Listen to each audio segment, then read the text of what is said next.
Sometimes in sports and life, you just have to put your hands up and admire one team and how right they have got it. In the F1 world, it is Red Bull at the moment. The team just seems to have got it all right in the season so far. The team of Helmut Marko, Christian Horner, and the two drivers in Max and Sergio look unstoppable at the moment, but the key man behind this success is Adrian Newey, a true magician of the F1 world, and it looks like there is more bad news for Red Bull's rivals. It is no secret amongst F1 fans that where Adrian Newey goes, success follows, with the British engineer enjoying success wherever he has gone really. His real breakthrough came at Williams, where he worked under Patrick Head. Under them, Williams dominated the sport for several years, winning 5 constructors' titles, with drivers like Nigel Mansell, Alan Prost, Damon Hill, and Jacques Villeneuve winning Drivers' World Championships. He then moved to McLaren, where he had a few successful years with Mika Häkkinen, winning 2 Drivers' Championships. You would think after such an illustrious career at this point, Newey would hang up his boots or take a step back. Instead, the F1 guru decided to join a very young F1 team in the form of Red Bull. Unlike his time at Williams and McLaren, there was not instant success at Red Bull, with the team struggling. But then, Newey's cars started to drastically improve as the team finished second in the constructors' standings in 2009. The next 4 years saw the Austrian team winning 4 constructors and drivers' titles with Sebastian Vettel. And I think we all know what happened next. Well, if you don't, after 2013 and Red Bull's success came the utter domination from Mercedes for almost 8 continuous years. At this point, you were thinking, okay, this Newey guy's probably lost it, and what does he have to do with the current domination of Red Bull? Well, during Mercedes' dominance, Red Bull was able to stay near the top due to Newey's world-class designs. And let's be honest, Mercedes were pretty untouchable at this time.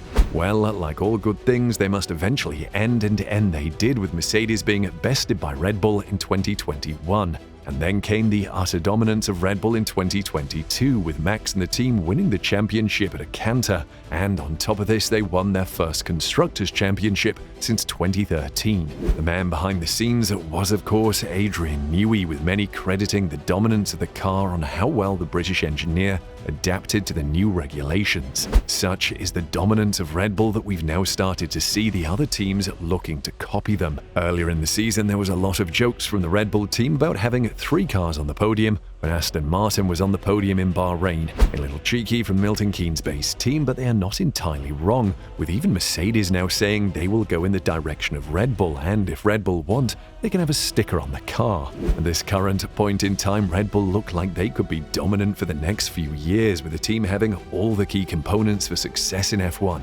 But there is a number of factors that could derail this success. The first of which is F1 and the FIA not enjoying Red Bull's dominance and how it will affect the viewership of the sport, with both bodies doing their utmost to ensure the fans are entertained, even if it means ripping up the current format of the race weekend, but that is for another time. So what could the FIA and F1 do? The most obvious option would be to implement new regulations or rules to rein in Red Bull's dominance. The new regulations that were implemented were under the guise of making the racing more competitive, but let's be honest, reading between the lines, they were brought in to curb Mercedes' dominance, and that is exactly what they have done. Still, the ever-outspoken Gunter believes that this is not the right approach, with the Italian having this to say on the matter: "Sport is the most important thing we have to have.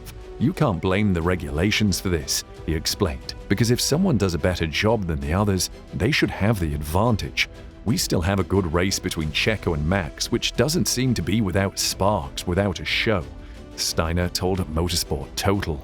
Now, nobody wants to see one team dominate and the rest of the field fight it out. Well, unless you're a supporter of that specific team, but the key element to Red Bull's dominance will be around if the team can keep its core crew together. And when we say this, we mean Helmut Marko, Horner, Newey, and Max Verstappen. Helmut Marko has already stressed that he can walk away at any time that he wishes. "I am a free person," said Marko.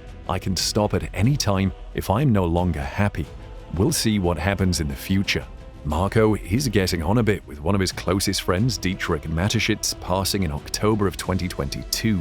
The Austrian may see it as the best time to leave. We could probably see Red Bull recover from Helmut moving on, but losing either Max Verstappen or Newey could be devastating for the team.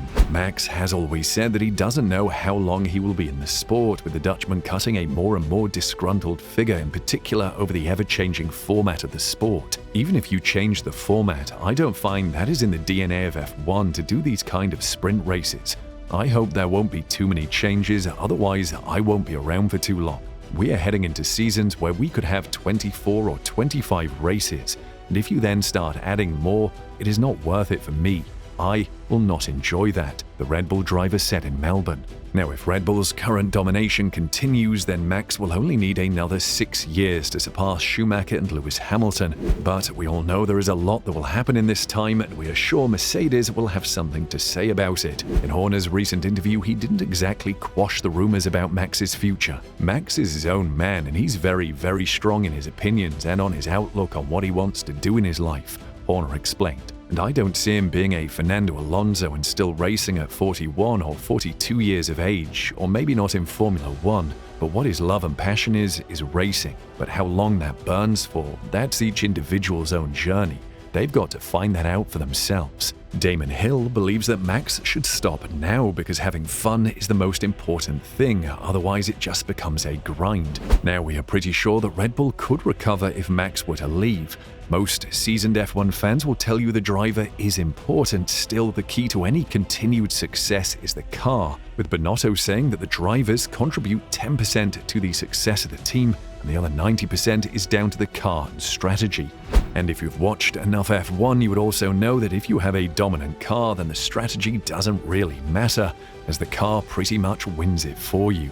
So the real blow to Red Bull would be if Adrian Newey were to leave, and even worse if he was to go to Mercedes, which is exactly what Damon Hill believes may happen. I can't help ignoring this thing he did in Bahrain, where he stood in front of the Mercedes on the grid with his clipboard and stood there for a long time looking at their front wings. For Hill, this was apparently enough of a clue to a possibly upcoming deal between Newey and Mercedes. Anybody who knows Adrian will go, wait a minute, he's already got the most dominant car in F1. Why is he looking at the Mercedes front wings? Was he really looking at the front wings, or was he just standing in front of a Mercedes saying, I'm interested? Is that what he was really saying? Said Hill. All right, Hill, just slow your roll. We get it, Mercedes are struggling, but we are not sure that Newey would just up and leave the current F1 champions for them. But after the ticking over that Red Bull got for their breach of the budget, there could be a situation where they won't be able to afford the F1 Aero genius. However, Horner has gone on to rubbish these claims to say that Newey is due to stay at the team for the foreseeable future. His heart is still very much in Formula 1, and his commitment to the team it's not something. Horner told Sky Sport News, "We don't talk about contracts or longevity of contracts, but he'll be here for many years to come. There's always going to be rumors in this paddock. That's Formula 1. He's such an important part of our team and popular part of our team. It's great to have him with us for the long term, but also to be involved in some of the things we're now getting involved in. So looks like we're in for Red Bull dominance for a little bit longer, and it's a pretty devastating blow to their rivals, especially if any of them were delusional enough to think that Max or Adrian were leaving."